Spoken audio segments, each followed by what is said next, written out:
Assalamualaikum warahmatullahi wabarakatuh.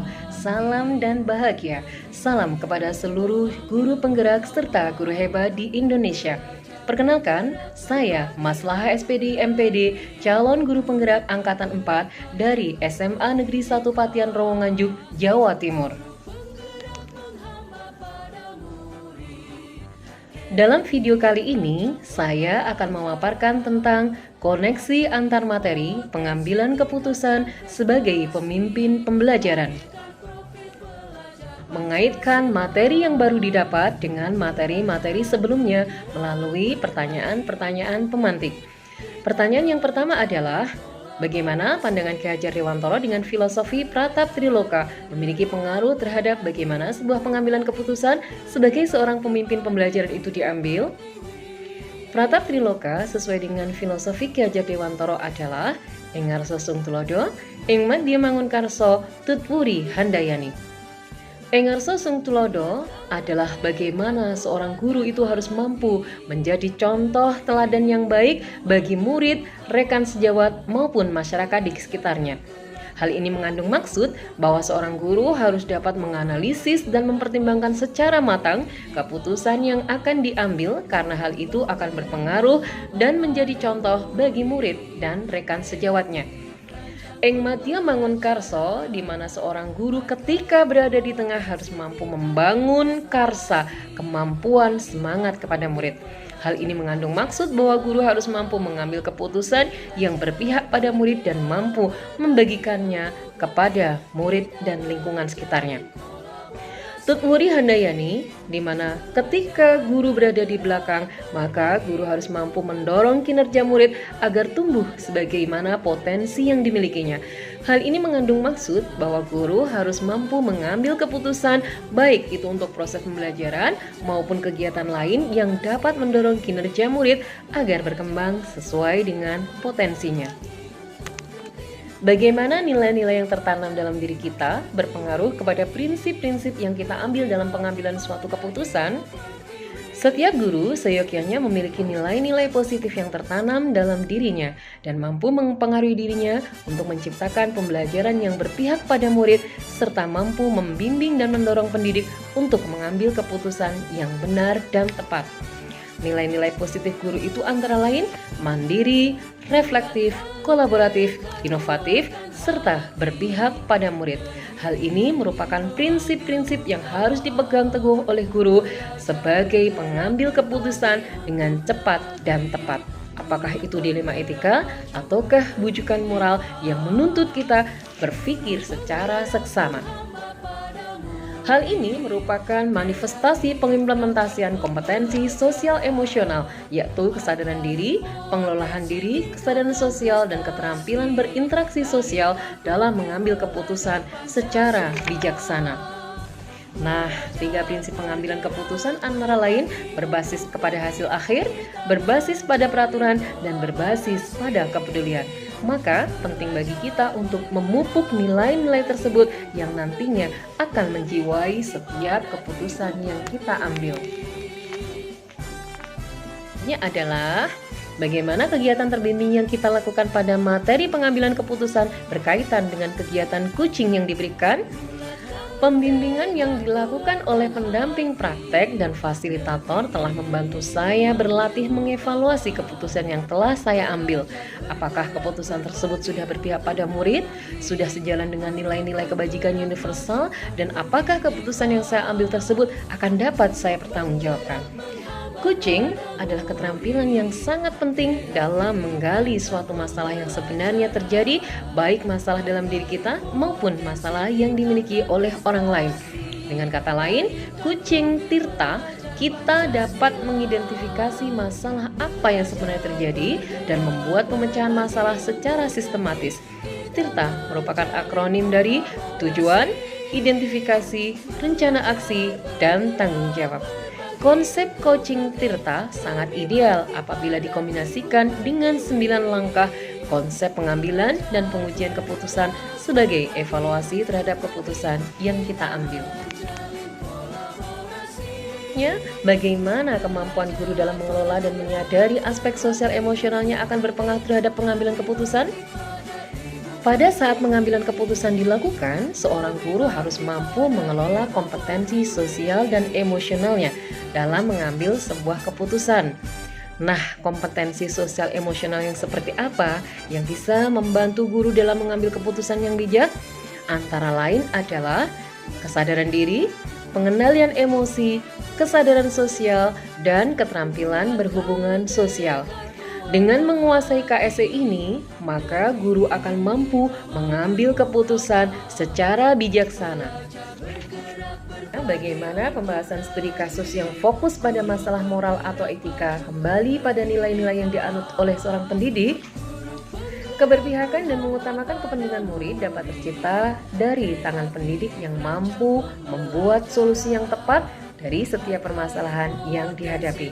Seorang pendidik ketika dihadapkan dengan kasus-kasus yang fokus terhadap masalah moral dan etika, baik secara sadar ataupun tidak, akan terpengaruh oleh nilai-nilai yang dianutnya. Nilai-nilai yang dianutnya itu akan mempengaruhi dirinya dalam mengambil sebuah keputusan. Jika nilai-nilai yang dianutnya adalah positif, maka keputusan yang diambil pun akan tepat, benar, dan dapat dipertanggungjawabkan. Begitu pula sebaliknya. Nilai-nilai yang dianut oleh guru penggerak ada lain, reflektif, mandiri, inovatif, kolaboratif, dan berpihak kepada murid. Nilai-nilai tersebut akan mendorong guru untuk menentukan keputusan masalah moral atau etika yang tepat sasaran, benar, dan meminimalisir kemungkinan kesalahan pengambil keputusan yang dapat merugikan semua pihak, khususnya peserta didik. Bagaimana pengambilan keputusan yang tepat berdampak pada terciptanya lingkungan yang positif, kondusif, aman, dan nyaman? Nah, pengambilan keputusan yang tepat terkait kasus-kasus pada masalah moral atau etika hanya dapat dicapai jika dilakukan melalui 9 langkah pengambilan dan pengujian keputusan. Dapat dipastikan bahwa jika pengambilan keputusan dilakukan secara akurat melalui proses analisis kasus yang cermat dan sesuai dengan langkah-langkah 9 tersebut, maka keputusan tersebut diyakini akan mampu mengakomodasi semua kepentingan dari pihak-pihak yang terlibat. Maka hal tersebut akan berdampak pada hal terciptanya lingkungan yang positif, kondusif, aman, dan nyaman. Selanjutnya adalah apakah ada kesulitan-kesulitan di lingkungan kita untuk melaksanakan dan menjalankan pengambilan keputusan terhadap kasus-kasus dilema etika? Tentu ada. Kesulitan yang muncul adalah karena kita harus berusaha untuk merubah paradigma serta budaya yang telah lama mengakar, sehingga membutuhkan proses yang tidak singkat, butuh banyak orang, serta butuh ketelatenan kita dalam menghadapinya. Kesulitan-kesulitan itu antara lain: 1. Terbentuknya peraturan sekolah yang kurang berpihak kepada murid. Yang kedua, tidak semua guru memiliki semangat untuk melakukan perubahan. Yang ketiga, tidak semua warga sekolah memiliki komitmen yang kuat untuk melaksanakan keputusan yang telah ditetapkan. 4. Pemahaman yang kurang terhadap kasus atau permasalahan yang dihadapi. Yang kelima, perbedaan sudut pandang dari berbagai pihak yang terikat dalam suatu kasus. Selanjutnya adalah bagaimana seorang pemimpin pembelajaran dalam mengambil keputusan dapat mempengaruhi kehidupan atau masa depan murid-muridnya. Nah, ketika guru sebagai pemimpin pembelajaran melakukan pengambilan keputusan yang memerdekakan dan berpihak pada murid, maka dapat dipastikan murid akan belajar menjadi orang yang merdeka, kreatif, inovatif dalam mengambil keputusan yang menentukan bagi masa depan mereka sendiri. Di mana di masa depan itu mereka akan mampu tumbuh menjadi pribadi-pribadi yang matang, penuh pertimbangan dan cermat dalam mengambil keputusan-keputusan penting bagi kehidupan dan pekerjaannya. Selanjutnya dan pada akhirnya, apakah pengaruh pengambilan keputusan yang kita ambil ini dengan pengajaran yang memerdekakan murid-murid kita? Merdeka belajar merupakan tujuan akhir dari pembelajaran yang kita lakukan, tetapi semua tergantung pada keputusan seperti apa yang kita ambil dalam proses pembelajaran, antara lain pemilihan metode, media, dan asesmen dalam pembelajaran. Apabila keputusan tersebut tepat, maka merdeka belajar akan dapat tercapai, di mana siswa bebas untuk mengembangkan potensinya tanpa ada tekanan dari pihak manapun, sehingga terciptalah kebahagiaan yang diharapkan. Namun sebaliknya, jika keputusan yang diambil kurang tepat, maka hal tersebut dapat merampas kebahagiaan murid serta terabaikannya potensi yang dimiliki oleh murid. Terakhir adalah apa kesimpulan dari pembelajaran kita tersebut? Kesimpulan yang kami dapatkan antara lain: 1. Pengambilan keputusan adalah suatu kompetensi atau skill yang harus dimiliki oleh seorang guru dan harus berlandaskan kepada filosofi Ki Hajar Dewantara yang dikaitkan sebagai pemimpin pembelajaran, yaitu sebagaimana di dalam Protap Triloka ing ngarsa Sung Tulodo ing Madya Mangunkarso serta Tutwudi Handayani. Kedua, pengambilan keputusan harus berdasarkan pada budaya positif yang menggunakan alur bagja yang akan mengantarkan pada lingkungan yang positif, kondusif, aman, dan nyaman. Yang ketiga, dalam pengambilan keputusan, seorang guru harus memiliki kesadaran penuh atau mindfulness untuk menghantarkan muridnya menuju profil pelajar Pancasila.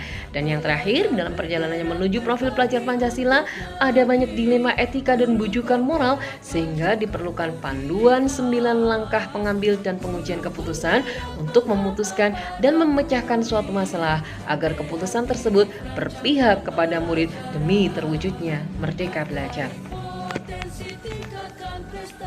Demikian pemaparan singkat dari saya, semoga ada guna dan manfaatnya. Terima kasih, salam dan bahagia. Wallahu muwaffiq ila aqwamit thoriq. Wassalamualaikum warahmatullahi wabarakatuh. Salam dan bahagia. Salam kepada seluruh guru penggerak serta guru hebat di Indonesia. Perkenalkan, saya Maslahah SPD MPD, calon guru penggerak angkatan 4 dari SMA Negeri 1 Patian Rawanganjuk, Jawa Timur.